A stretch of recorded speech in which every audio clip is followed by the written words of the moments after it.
example.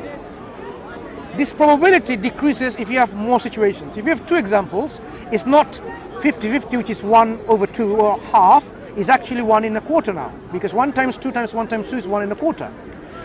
That's how math will work. If you have 3 examples, 4 examples, your probability of getting all of them right gets less and less, and probability getting them wrong gets more and more. So if you have 20 examples, roughly, the probability of getting all of them true and accurate and correct, your chances are like 1 in a million. If I'm not mistaken, million or a billion? I think 1 in a million. But what you're doing is No, 1 in a million chance. Let me make my point. If you have 20 things to say, and by guesswork, to get them all of them right by guesswork, you have one probability to get them all right, and a million chance to get them wrong. Yep, only 20 examples. If you have 50, it goes more and more. If you have 100, more and more. That means the more things to talk about, to get them all right, the probability of getting them all correct is like 1 in a million, 1 in a billion or something like this, and 1 chance to get it wrong. Get it right. 1 chance to get it right. If we find in the Quran, there's so many examples mentioned, whether it is astrophysics and biology, whether to do with, past nations and history and archaeology, the Quran gets it all right, doesn't get anything wrong, you would say it's very unlikely that someone is just guessing. Guesswork. Does it? Where? Again, this is a misunderstanding. Quran says, look at how Allah holds the earth, right? That it doesn't move. Like Allah says, look how Allah holds the birds in the sky when they're flying. No one holds them except Allah. Does the bird move? The bird is moving. So what does it mean He holds them? The earth, is the earth flying over like this, flying over like that, or is actually stable in its position in its rotation? It's stable. Hang on, wait. Slow down. The earth and the solar system, right? This is the sun, and imagine now, ignore all this Venus and Mars and so on, right? This is the sun, this is the earth. The earth is rotating. Is it rotating like this? And then like this? And then going over there? And then doing bounce? And then falling over like that? Or is it like constantly doing its rotation in a stable orbit? No, hang on. What is it doing? It seems to be in a stable position, swimming along its own orbit. Like the sun is swimming along its own orbit. The sun has an orbit too, right? It's not stable. Everything moves. So Allah even describes about the sun and the moon and how all of them rotates and swim in their own orbit. So He doesn't say, Allah, that the earth is something fixed and it doesn't move.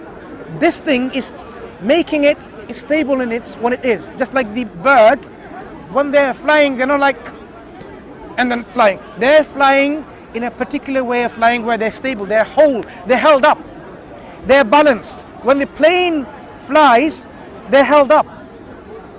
You see how against the gravity by the engine, the air propulsion, how they are held up and they move with their propulsion. This is what we're talking about, how things are held up. Allah says He holds them up. He holds the bird and the zula. Okay?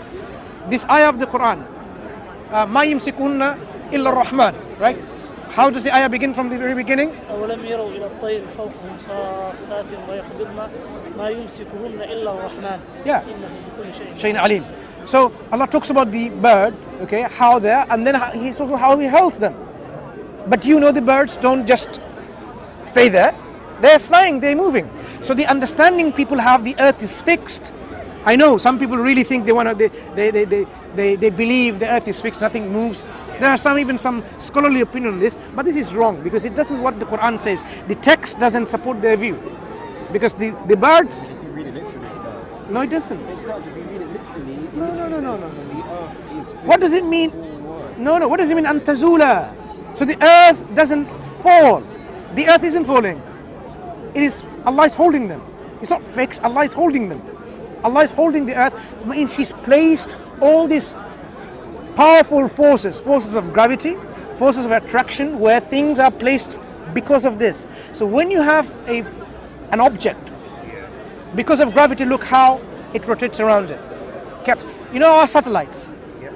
When you put up in a particular position in the sky, why don't they fall on the earth? No, why? Because they're in a position where they're held, And someone right? placed them. By what? A physical mechanism, right? What? I just said gravity. No. Gravity is what you describe, but Allah, when Allah describes things, Gravity is a He, physical process. yeah. So Allah is describing that He has placed within this universe all these things. Okay, something are invisible that we can see. In fact, gravity is invisible. So He has placed these things. So there's no way in the Quran you can come up and say Allah is made the earth fixed. So it is totally misunderstanding of the text. I mean, like the problem is, I think bad translation. Like, come on.